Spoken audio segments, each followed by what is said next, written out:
गोरी चिड़िया अपनी दादी के साथ छोटे से घर में रहा करती थी। बचपन से ही गोरी के माँ बाप का देहांत हो गया था। तब से उसकी परवरिश उसकी दादी ने ही की थी। अब दादी की उम्र काफ़ी हो गई थी, इसलिए गोरी को छोटी सी उम्र में ही लोगों के घर काम करना पड़ता था। गोरी बेटा, तू दिन भर काम करती है और तेरी मालकिन किसी न किसी बहाने तेरी तनख्वाह काट लेती है और साथ में कभी भी तेरी तनख्वाह टाइम पे नहीं देती है और तुझे पूरे दिन भला बुरा सुनाती रहती है। तू ऐसी जगह काम ही क्यों करती है? दादी माँ, आप तो जानती ही है कि मेरी उम्र अभी कम है, इसलिए मुझे कोई भी काम नहीं देता। और अगर मैं काम नहीं करूँगी तो अपने घर का खर्चा कैसे चलेगा, इसलिए मैं वहाँ काम करती हूँ। पर बेटा, तू अपना ध्यान रखना। तेरी मालकिन बहुत ही चालाक है, कहीं ऐसा ना हो तो किसी समस्या में फंस जाए। ठीक है दादी माँ, अब मैं चलती हूँ। यह कहकर गोरी चिड़िया रानू कौई के घर की तरफ निकल पड़ती है। आइए आइए महारानी जी, हम तो आपके इंतज़ार में बैठे हैं कि कब गोरी महारानी आएगी और घर का काम शुरू करेगी। जी मौसी, आज थोड़ी देर हो गई। थोड़ी देर? पूरे 10 मिनट की देर है। और ये मौसी मौसी क्या लगा रखा है? मैंने तेरे से कितनी बार बोला है कि मेरे से रिश्तेदारी जोड़ने की कोशिश मत कर। पहले तेरी और मेरी हैसियत तो देख लिया कर और फिर बात किया कर। अब क्या तेरे लिए मुहूर्त निकलो? जा यहाँ से और घर का काम शुरू कर। जी मालकिन। मालकिन, घर का तो सारा काम हो गया, अब मैं चलती हूँ। अरे कहाँ चली? देख नहीं रही है पूरा कमरा कैसे बिखरा पड़ा हुआ है? लेकिन मालकिन, मेरा टाइम भी हो गया है और अगर मैं ये करने बैठी तो मुझे बहुत देर हो जाएगी। वो मैं कुछ नहीं जानती, ये कमरा तो तुझे साफ करके ही जाना पड़ेगा। वैसे नए नए बहाने ढूंढ लेती है तू काम चोरी के। अरे गोरी कहाँ रह गई? आज तो बहुत देर हो गई है और वो घर भी नहीं लौट रही है। बेटा गोरी, आ गई तू? आज तो तुझे बहुत देर हो गई। जी दादी माँ, आज मालकिन ने कुछ एक्स्ट्रा काम दे दिया था। मेरी फूल सी बच्ची पर कितना अत्याचार करती है वो रानू कौई। अगले दिन। सुन ले गोरी, आज मेरी दोस्त खाने पे आ रही है। अगर खाने में कुछ गड़बड़ हुई तो देख लेना। वाह वाह नानो, क्या खाना था, मजा ही आ गया। ऐसे एक बात तो कहनी पड़ेगी, तुझे नौकरानी बड़ी अच्छी मिली है। काहे की अच्छी? 10 बार बोलते हैं तो एक बार काम करती है। वैसे कितने पैसे देती है तू उसे? पूरे 2,000 देती हूँ। इतने काम के बस 2,000 रुपए? बड़ी सस्ती है। तो तुम क्यों नहीं रख लेती मेरे जैसी एक नौकरानी? ना बाबा ना, ये तो नाबालिग है और नाबालिग को काम पे रखना तो एक जुर्म है। मैं तो ना रख सकूँ ऐसे। गोरी, अरे गोरी कहाँ रह गई? सुन गोरी, मैं अपने दोस्त चंदा के साथ बाजार जा रही हूँ। अगर पीछे से कुछ गड़बड़ हुई तो देख लेना। और हाँ, मेरे मार्केट से लौटने से पहले तू कहीं मत जाना। समझ आया कि नहीं? जी मालकिन। अरे बेटा, क्या हुआ? आज तो फिर से लेट हो गई। जी दादी माँ, मालकिन मार्केट गई थी, इसलिए मैं लेट हो गई। अब तो ये रोज का ही हो गया है। तू हाथ मुंह धो ले, मैं तेरे लिए खाना लगा देती हूँ। 1 महीने बाद। कान खोल के सुन ले गोरी, कल से मैं 10 दिन के लिए बाहर जा रही हूँ और हाँ, इस 10 दिन की मैं तुझे एक फूटी कोड़ी भी नहीं देने वाली। लेकिन मालकिन, इसमें मेरी क्या गलती? आजकल तू बहुत चपड़ चपड़ बोलने लगी है गोरी। अगर इसी तरह तू बोलती रही तो 10 दिन नहीं 20 दिन की तनख्वाह काट लूंगी मैं तेरी। 10 दिन बाद। आज तो मुझे बहुत काम करना पड़ेगा। 10 दिन से घर बंद है और इसलिए मुझे पूरे घर की सफाई करनी पड़ेगी, साथ ही कपड़े धोना, बर्तन मांजना और खाना भी बनाना पड़ेगा। यह सोचते हुए गोरी चिड़िया रानू कोई की घर की तरफ बढ़ती है। हाय राम, मैं तो लुट गई, मैं तो बर्बाद हो गई, मेरी याद तो चोरी हो गई। अब मैं क्या करूँ? अब मैं कहाँ जाऊँ? मेरे तो हीरे जवाहरात सब चोरी हो गए। क्या हुआ मालकिन, आप बहुत ही परेशान लग रही हैं। क्या बताऊँ गोरी, मेरी याद तो चोरी हो गई है। कहीं तूने ही तो नहीं की मेरी याद चोरी? क्योंकि मेरी इस अलमारी के बारे में तो मेरे अलावा और मेरे परिवार के अलावा सिर्फ तुझे ही पता था गोरी। कान खोल के सुन ले गोरी, अगर तूने मेरी याद चोरी करी है तो मेरे सारे जेवर लौटा दे। अगर तूने ये नहीं किया तो मैं तुझे जिंदगी भर अपना गुलाम बना के रखूंगी। लेकिन मालकिन, मैंने तो आपके जेवरात चुराए ही नहीं हैं। अगर तूने नहीं चुराया तो क्या मैंने चुराए है? सुन गोरी, ज्यादा भोली बनने की एक्टिंग मत कर। तेरे जैसे लोगों को अच्छी तरीके से जानती हूँ मैं। अब मुझे तेरा ये मनुष्य चेहरा नहीं देखना, जा यहाँ से। क्या हो गया गोरी, आज तो जल्दी आ गई और तू बहुत परेशान भी दिख रही है। जी दादी माँ। गौरी ने अपनी और रानू कौवी की सारी बात दादी माँ को बताई। तू चिंता मत कर गौरी, मैं उस रानू कौवी को तुझे इस तरीके से परेशान नहीं करने दूंगी। तू चल मेरे साथ। लेकिन कहाँ दादी माँ? बस चल। अरे बन्नी मौसी, कैसी हो आप? आज दरबार में आना कैसे हुआ? महाराज, मुझे मेरी पोती गौरी के लिए इंसाफ चाहिए। बन्नी मौसी ने गौरी और रानू कोई की सारी बात महाराज को बताई। महाराज ने चिंटू तोते को ये आदेश दिया कि रानू कोई को सभा में बुलाया जाए। जी महाराज। थोड़े समय बाद रानू कोई को सभा में बुलाया गया। रानू कोई हाजिर हो। महाराज की जय हो। महाराज, आपने मुझे याद किया। रानू कोई, तुम्हारे नाम की शिकायत आई है। शिकायत? वो भी मेरे नाम की? ओहो, तो ये गौरी लेके आई होगी मेरी झूठी शिकायत आपके पास। गोरी चिड़िया की दादी का कहना है कि आपने गोरी पर चोरी का इल्जाम लगाया है। आप इस बारे में क्या कहना चाहेंगी? एक तो चोरी, ऊपर से सीना चोरी। महाराज, इस गौरी ने मेरे यहाँ चोरी करी है। महाराज, मैं 10 दिन के लिए बाहर गांव गई थी, तभी इस गौरी ने मौका उठा के मेरे सारे हीरे जवाहरात चुरा लिए। और जब मैंने इसे वापस करने को बोला तो मेरी शिकायत ये आपके पास लेके आ गई। रानू कोई, क्या आपके पास कोई सबूत है कि गोरी ने ही आपके जेवर चुराए हैं? महाराज, सबूत तो नहीं है, लेकिन इस गौरी ने ही मेरे जेवर चुराए हैं, क्योंकि मेरी उस अलमारी के बारे में गौरी और मेरे घर वालों के अलावा किसी और को पता नहीं था। राजा बोले, यह मामला तो बड़ा गंभीर है। इसको सुलझाने के लिए मुझे कुछ समय चाहिए, इसलिए अगली सभा 1 महीने बाद होगी और उसी में मैं फैसला करूंगा। और तब तक रानू कोई, आपको शांत रहना पड़ेगा। आप गोरी पे कोई इल्जाम नहीं लगा सकती है। जी महाराज।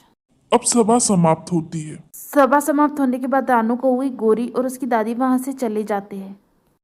चिंटू तोते, हमारी सलाहकार नीलू चिड़िया को जल्द से जल्द ये संदेश पहुंचाया जाए कि हमने उनको बुलाया है। हमें उनकी सलाह की आवश्यकता है। जी महाराज।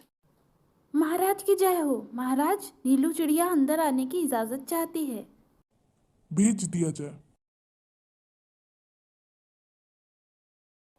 महाराज की जय हो। महाराज, आपने मुझे याद किया। आओ आओ नीलू चिड़िया, कैसी रही तुम्हारी यात्रा? यात्रा तो अच्छी थी महाराज। एक बड़ी समस्या आई है दरबार में। महाराज ने गौरी चिड़िया और रानू कौवी की सारी बात नीलू चिड़िया को बताई।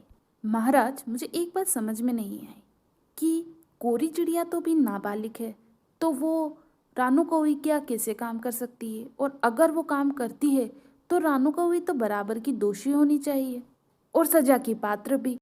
पर हम किसी को तब तक सजा नहीं दे सकते जब तक कोई मामला हमारे दरबार में ना आए हो।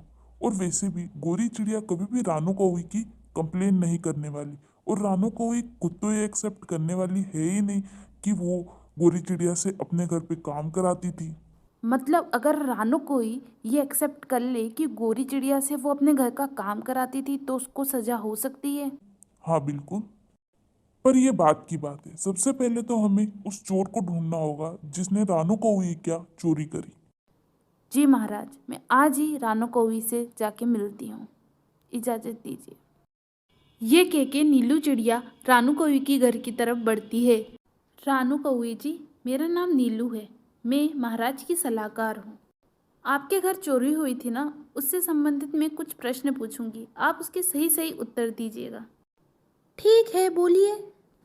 आपके घर से क्या क्या चोरी हुआ है? जी, वो हीरे और कुछ जेवर। आपके घर में आप कितने लोग रहते हैं?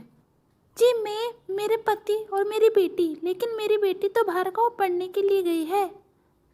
और आपका शक गोरी चिड़िया पे क्यों है कि उसने चोरी करी होगी? क्योंकि मेरी उस अलमारी के बारे में मेरे को, मेरे परिवार को और गोरी चिड़िया को ही पता था। लेकिन आपकी इतनी खास अलमारी के बारे में गोरी चिड़िया कैसे जानती है? जी वो हमारे घर आती रहती है ना, इसलिए। जब आप अपने घर लौटी थी तब आपके घर का ताला क्या टूटा हुआ था? नहीं। नीलू चिड़िया कुछ सोचने लगती है। रानू कौवी जी, मैं अब आपसे जैसा जैसा कहूँगी वैसा वैसा आप करना। ठीक है। 1 महीने बाद दरबार की कार्रवाई शुरू होती है। वैसे तो हमें चोर का पता लग चुका है, लेकिन उससे पहले मैं रानू कौवी से कुछ सवाल पूछना चाहूँगी महाराज। इजाजत है। रानू कवि जी, आप ये बताइए कि आप कैसे जानते थे कि गौरी ने ही आपकी यहाँ चोरी करी है? जी मैंने आपको बताया तो था कि वो हमारे घर आती रहती है। लेकिन हमारे घर तो बहुत सारे लोग आते हैं, इसका मतलब ये थोड़ी कि सबने हमारे घर चोरी करी हो। जी वो आप कुछ कहना चाह रही थी? जी बोलिए ना, आप कुछ कहना चाह रही थी कि आपको कैसे पता? अरे वो हमारे घर की नौकरानी है, दिन भर ही तो हमारे घर काम करती है, उसको कैसे पता नहीं होगा कि वो जेवर अलमारी में रखे हैं? मतलब आप गोरी चिड़िया से बाल मजदूरी का काम कराती हैं? अरे आपने मुझे कहाँ बातों में लगा दिया? आप तो मुझे चोर का नाम बताइए, मैं भी जानना चाहती हूँ कि मेरे घर चोरी किसने करी थी। हाँ हाँ नीलू चिड़िया, बताओ ना इनके घर चोरी किसने करी थी, ये तो बात मैं भी जानना चाहता हूँ। जी महाराज, असली चोर मिंटू कौवी है, रानो कौवी की बेटी। ए नीलू चिड़िया चुप कर। इस गोरी चिड़िया को बचाने के लिए तू मेरी बेटी पर इल्जाम लगा रही है कि उसने चोरी करी है। आई बड़ी मेरी बेटी को चोर बोलने वाली। रानू कौवी जी, आप शांत हो जाइए। महाराज मैं शांत कैसे हो जाऊं? ये मेरी बेटी पे चोरी का इल्जाम लगा रही है। इसकी हिम्मत कैसे हुई मेरी फूल सी बच्ची को चोर बुलाने की? नीलू चिड़िया, क्या आपके पास कोई सबूत है कि चोरी मिंटी कौवी ने करी है? जी महाराज, सबूत के साथ गवाह भी है। चंदा जी हाजिर हो। हाँ हाँ रानो, ये सही बोल रही है, चोरी तेरी बेटी ने ही करी है। उस समय मैं भी वहाँ मौजूद थी। लेकिन नीलू चिड़िया, तुमने ये पता कैसे लगाया कि चोरी मिंटी कौवी ने करी है? महाराज कुछ समय पहले जब मैं रानू कोवी से उनके घर मिलने गई थी तब। अब रानू कोवी जी, जैसा जैसा मैं बोलती हूँ वैसा वैसा आप कीजिएगा। सबसे पहले तो आप वैसी ही डिज़ाइन के नकली जेवर बनवा लीजिए जैसी आपके चोरी हुए हैं। और हाँ, आप अपने पूरे परिवार को भी बुला लीजिए, साथ ही अपने दोस्तों और परिवार को ये बता दीजिए कि जो जेवर आपके चोरी हुए थे वो नकली थे और असली जेवर आपके पास अभी भी सुरक्षित पड़े हैं। और हाँ, कुछ दिन बाद आप बाहर गांव जाने का दिखावा कीजिएगा। लेकिन इससे क्या होगा? आप बिना सवाल किए जो मैं कहती हूँ वो करिए। ठीक है। और हाँ, ये बात ध्यान रखिएगा कि इस योजना के बारे में ना ही आप अपने परिवार के किसी सदस्य को और ना ही अपने दोस्तों को बताएंगी। अगले दिन, अरे रानो मुझे कैसे याद किया? और तू तो बड़ी खुश दिख रही है। मुझे तो लगा तू अपने जेवर घूमने का मातम बना रही होगी। काहे का मातम? घूमे हो तो मातम बनाओ ना। क्या बोल रही है? अरे मेरे कोई असली जेवर थोड़ी चोरी हुए हैं जो मैं मातम बनाऊं, मेरे तो नकली जेवर चोरी हुए हैं। मतलब मैं तो नकली जेवर अलमारी में रख के गई थी और असली जेवर तो अपने साथ ले गई थी। तू तो बड़ी बुद्धिमान निकली रानो। कुछ दिनों में ये बात पूरे जंगल में फैल गई। 8 दिन बाद। माँ, अब मैं चलती हूँ। वैसे भी आप तो कल बाहर गाँव जा रही हैं। अब मैं यहाँ रह के क्या करूँगी? ठीक है बेटा। फिर क्या था महाराज, जैसा हम चाहते थे वैसा ही हुआ।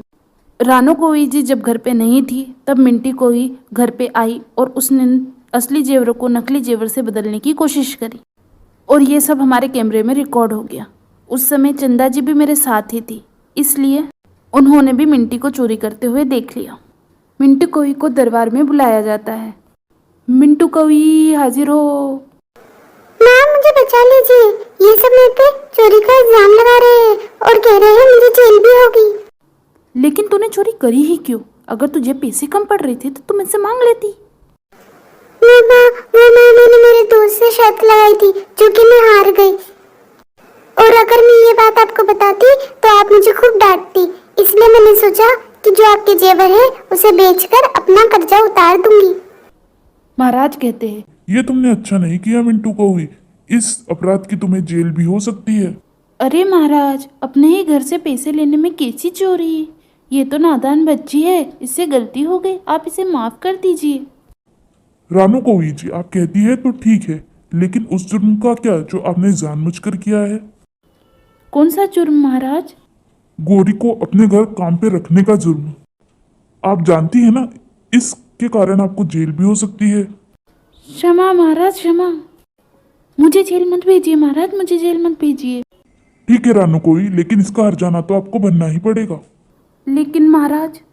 लेकिन कुछ नहीं रानू कौवी, आपको हर्जाना या फिर जेल दोनों में से एक को चुनना ही होगा।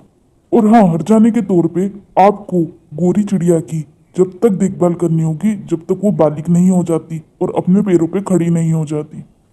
साथ ही उसके घर का खर्चा भी उठाना होगा। आज की सभा यही समाप्त होती है। फिर गोरी और उसकी दादी उस घर में खुशी खुशी रहने लगती है। दोस्तों, इस कहानी से हमें ये शिक्षा मिलती है कि हमें हमेशा अत्याचार के विरुद्ध अपनी आवाज़ उठानी चाहिए। दोस्तों, अगर आपको हमारी कहानी अच्छी लगी हो तो हमारे चैनल को सब्सक्राइब ज़रूर करें। साथ ही इसे लाइक और शेयर करना बिल्कुल ना भूलें।